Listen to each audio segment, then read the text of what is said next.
Então, a investigação por endoscopia é um exame invasivo. Eu estou colocando um tubo na boca da pessoa até o estômago dela.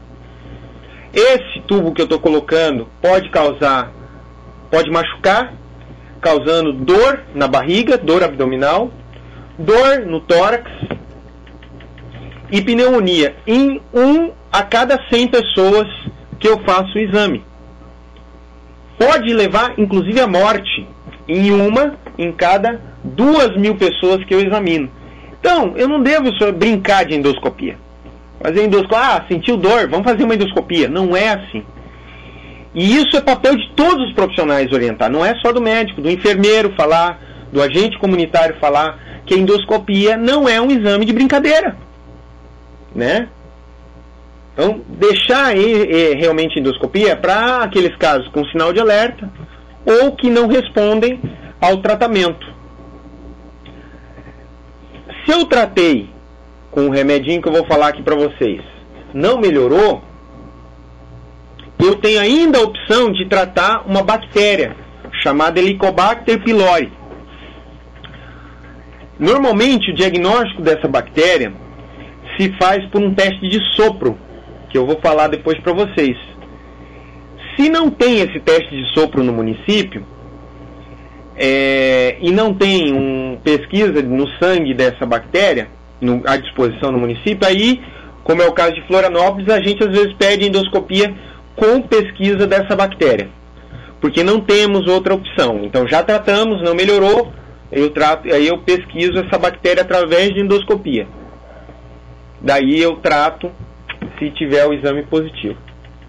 Então, eu estava dizendo para vocês, as formas de investigação, o teste respiratório, vocês podem ver com laboratório conveniado se um desses dois testes é disponível. Ou o teste respiratório, com ureia, né?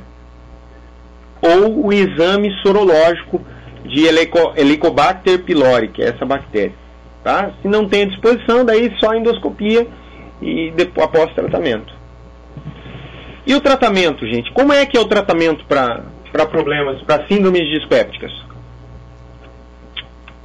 O mais importante, gente, é que cada um que procura a gente é uma pessoa diferente. A gente não pode fazer uma formulazinha. A gente tem um padrão que a gente vai seguir. Mas quem toma essa decisão não pode ser unilateral, não pode ser só a gente que vai tomar de como tratar. Tem que ser uma decisão tomada junto com a pessoa. Ela tem que ser corresponsável com o tratamento. Ela tem que se responsabilizar junto. Então, o tratamento ele tem que ser centrado na pessoa. Né? Então, se a pessoa está com, por exemplo, não faz uma alimentação adequada, vamos orientar a alimentação adequada. Se a pessoa toma muito remédio, vamos orientar que ela faça os remédios da forma adequada. Se a pessoa tem muito medo de estar com câncer, de estar com um problema maior, vamos dialogar com isso. Então tem que ser centrado na pessoa. Primeira coisa que a gente tem que fazer é orientar sobre os hábitos. É a primeira, sempre. O agente comunitário tem que fazer isso, o enfermeiro tem que fazer isso, o médico tem que fazer isso. É a primeira coisa. Isso é barato, é importante e não causa mal. Mas, óbvio que assim, não é só isso, né? Tanto é que isso, a gente tem um nível de evidência de resolutividade, de resolubilidade pequeno, não é muito estudado também, né? O que é mais estudado são as medicações. Mas nós sabemos que, enfim, uma conversa centrada na pessoa sobre os hábitos, em princípio é algo sempre positivo. Orientar, se alimentar a cada 3 horas, né? Pode ser uma fruta, uma barrinha de cereal, mas não deixar muito tempo o estômago vazio. Pode ser uma vitamina, um suco, né? Que também é alimento. Evitar o uso de estimulantes. Quem tem problema de estômago, perguntar para a pessoa. Só que tem que ser particularizado. Óbvio que aquela pessoa que não vive sem café, a gente vai ter que relativizar. Mas é importante falar que o café pode ser um causador do problema, que o chimarrão pode ser um causador do problema, que o chá mate pode ser um causador do problema, o chá preto pode ser um causador do problema. Uma sugestão para o uso do café, por exemplo, é o uso do café descafeinado, né? Pode ser colocado. Então, evitar alimentos irritantes também, né? O álcool em excesso, né, pode causar problema. Para quem tem problema em estômago, mesmo em pequenas quantidades, pode causar problema.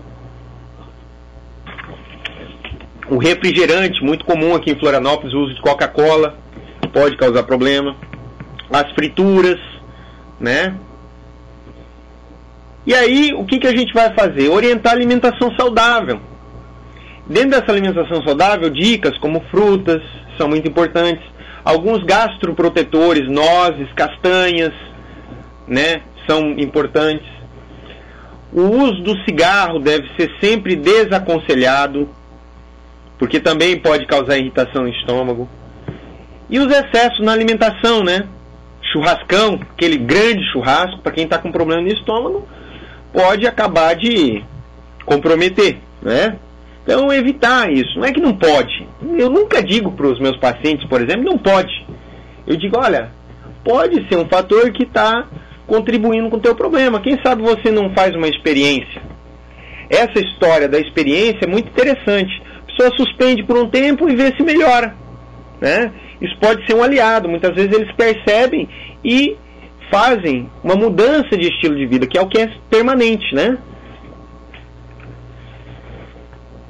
E se os sintomas forem de refluxo, ou seja, aquela queimação que volta, aquela sensação de amargo na boca, como é que eu trato, né? Se os sintomas forem de refluxo, que eu falei ali nos slides anteriores, eu vou orientar a elevar a cabeceira da cama, cerca de 15 centímetros, evitar deitar logo depois das refeições e evitar ingerir muito líquido durante as refeições, né? Principalmente para refeições que já são mais líquidas, né? Como sopas, caldos. Alimentações mais secas eu posso tomar um pouquinho de líquido, mas em pequena quantidade, né? Então só isso pode resolver a vida da pessoa e impedir uma cirurgia, impedir o uso de medicação desnecessário, né? Então a gente deve sempre prezar por não usar remédio. Primum non nocere é um dos lemas da saúde. A gente deve prezar por não usar remédio, só usar com indicação. Mas, em algumas situações, nós precisamos usar remédio. Se eu não tenho sinal de alerta, eu devo primeiro tratar. Mudei hábito, não melhorou, posso iniciar com grau de evidência A, ou seja, maior grau de evidência, usar medicamento sem fazer endoscopia. Não preciso fazer endoscopia para iniciar o remédio. Eu lembro que quando eu estava na faculdade, eu cheguei com um senso comum e fui no médico e pedi uma endoscopia. E eu fiquei puto. Desculpa a expressão, perdão a expressão, mas fiquei bravo, né? Fiquei muito nervoso porque a médica só prescreveu uma medicação e me mandou. E depois eu fui entender. Então, o quanto é difícil pra gente, né? Entender quando a gente não precisa. Só a orientação e a medicação podem dar conta. E, de fato, nunca, durante a graduação, pelo menos, não tive nenhum sintoma maior para que precisasse de endoscopia. Primeira medicação que a gente deve usar, se a gente precisa de medicação, é o inibidor de bomba de prótons. O mais comum é o omeprazol. A maioria das pessoas conhece o omeprazol. Tem também o pantoprazol, que é bastante frequente. Então, o inibidor de bomba de prótons é a primeira escolha. Eu vou fazer um comprimido de manhã em jejum por 30 a 60 dias. Depois eu vou mostrar para vocês. Segunda opção é a ranitidina, que são os inibidores de receptores H2. Terceira opção, os antiácidos, que é o mais famoso, é o hidróxido de alumínio. Então eu vou passar rápido porque não é o objetivo maior dessa web, mas para lembrar que essa é uma indicação. Daí eu trouxe um slide também poluído, de uma figura, mas mais para dialogar com vocês, para mostrar que estava lá no livro, né? Como é o tratamento então medicamentoso? Se eu não fiz endoscopia, qual a primeira escolha? O omeprazol, que é o inibidor de bomba, em torno de 4 a 6 semanas, ou seja, 2 meses. Faço o omeprazol 2 meses. Se não melhorar, aí eu vou pensar na endoscopia. Se não, posso tratar só. Em caso de não melhora, eu ainda tenho a opção de pesquisar H. pylori e tratar, que daí são antibióticos. No caso de úlcera, 4 a 8 semanas. No caso de úlcera péptica, aí sim, eu fiz a endoscopia, tá lá a úlcera péptica, 4 a 8 semanas. Fiz a endoscopia, não tinha nada, basta 1 mês de tratamento. E se persistir, mesmo depois do tratamento? Bom, eu tenho teste de sopro, que não é invasivo, eu tenho teste sorológico, eu peço, confirmou, deu H. pylori, deu a bactéria, que está ali desenhado, aquela ali, aquele objeto no canto ali, é a foto da bactéria. O que eu faço se constatou a bactéria? Eu vou fazer o tratamento para a bactéria, que daí é com antibiótico. Eu vou fazer de 7 a 14 dias. Amoxicilina, 1 grama, de 12 em 12. Claritromicina, 500, de 12 em 12. E o omeprazol, 40 miligramas, de manhã em jejum, pelo tempo do tratamento. Isso é o tratamento da bactéria. Caso não resolveu, com o primeiro tratamento. E esse é o tratamento medicamentoso. Mas só tratamento medicamentoso que existe, gente? Não. Tem o tratamento da avó, da minha tia, da vozinha, da curandeira do bairro, que é muito conhecido há anos, bastante conhecido há anos, que é a famosa espinheira santa. E pasmem, já tem estudos demonstrando que ela tem benefício. Nesse slide que eu estou com vocês, tem uma fotinha ali da espinheira santa, que é uma planta típica da nossa região, que é do sul do Brasil, nativa da região sul do Brasil. Eu coloquei o estudo só para legitimar, às vezes não vai aparecer o nome dos autores, o slide de vocês, depois vocês podem ver no vídeo, mas é para mostrar que tem estudos. Essa aqui é uma revisão grande, que foi feita em 2009, de todos os estudos que existiam da Maitenus ilicifolia, que é a espinheira santa. O que ele coloca? O chá de espinheira santa pode ser indicado como opção para tratamento. Então, no lugar de usar o omeprazol, eu posso usar o chá de espinheira santa. Como é que eu faço? Uso do chá 3 vezes ao dia, né? Muita gente pode ter o autocuidado apenas com o uso do chá. Pode usar cronicamente? Até hoje não descobriram nenhum problema maior. Mas é interessante que, se o problema não melhora, procurar o centro de saúde, a unidade de saúde, para orientações. Mas é um chá que pode ser usado como primeira escolha para tratamento, né? Fazendo a infusão 3 vezes ao dia, por 30 a 60 dias, da mesma forma que o omeprazol. Há evidências que há poucas evidências, não tem tantos estudos assim, nem tão amplos, por uma questão óbvia de interesse industrial também, mas há poucos estudos que apontam que a espinheira santa é bacteriostática, ou seja, não deixa aumentar as bactérias que causam o problema. Protege o estômago e melhora e é cicatrizante. Então ela é muito boa para úlceras e problemas funcionais. E em muitos casos vai funcionar. Que outras opções vocês podem orientar em casa, independente do tratamento? Independente do tratamento, o que vocês podem orientar? Desculpa. Só voltando.